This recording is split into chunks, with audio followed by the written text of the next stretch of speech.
৩০ December ২০২৫ শীতের এক বিষণ্ণ ভোরে থেমে গেল একটি মহাকাব্য।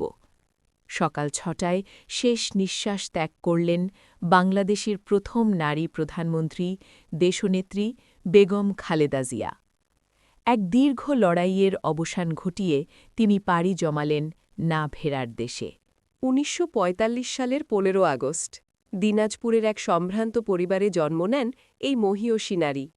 বাবা এসকান্দার মজুমদার এবং মা তৈয়বা মজুমদার।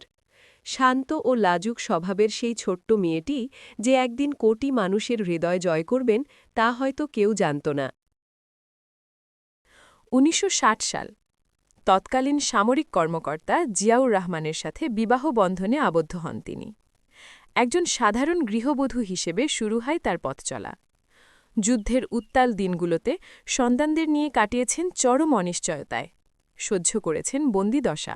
১৯৮১ সাল রাষ্ট্রপতি জিয়াউর রহমানের শাহাদাতের পর দেশের ক্রান্তিলগ্নে শক্ত হাতে ধরলেন দলের হাল। গৃহবধূ থেকে হয়ে উঠলেন রাজপথের আপসহীন নেত্রী। দীর্ঘ ৯ বছর স্বৈরাচার বিরোধী আন্দোলনে নেতৃত্ব দিয়ে হয়ে উঠলেন গণমানুষের কণ্ঠস্বর। তিনি বাংলাদেশের প্রথম নারী প্রধানমন্ত্রী। ১৯৯১, ১৯৯৬ এবং ২০০১ মোট ৩ দফায় দেশ পরিচালনার দায়িত্ব পান তিনি। তার শাসনামলে মেয়েদের অবৈতনিক শিক্ষা, প্রাথমিক শিক্ষা বাধ্যতামূলক করা এবং যমুনা সেতুর মতো বড় প্রকল্পের কাজ গতি পায়। আধুনিক বাংলাদেশ গঠনে তার অবদান অবিস্মরণীয়। ক্ষমতার মসনদ থেকে রাজপথ, আর রাজপথ থেকে নির্জন কারাগার। বারবার অবরুদ্ধ হয়েছেন তিনি। অসুস্থ শরীর নিয়েও আপোষ করেননি নিজের আদর্শের সাথে।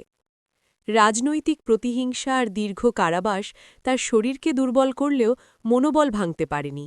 শেষ কয়েক বছর কেটেছে হাসপাতালের ৪ দেয়ালে। গুরুতর অসুস্থতা সত্ত্বেও বিদেশের মাটিতে উন্নত চিকিৎসার সুযোগ পাননি তিনি। তবুও এই দেশের মাটি আর মানুষকে ছেড়ে যাওয়ার কথা ভাবেননি কখনো। ধৈর্য আর সাহসের এক অনন্য দৃষ্টান্ত হয়ে রইলেন তিনি। আজ তিনি চলে গেছেন, কিন্তু রেখে গেছেন লক্ষ লক্ষ মানুষের ভালোবাসা। বাংলাদেশের ইতিহাসে তার নাম স্বর্ণাক্ষরে লেখা থাকবে। হে নেত্রী, আপনার শান্তি কামনা করি। আপনার বিদেহী আত্মার মাগফিরাত কামনা করছি। শোকাহত পরিবার ও সমগ্র জাতির প্রতি রইল গভীর সমবেদনা।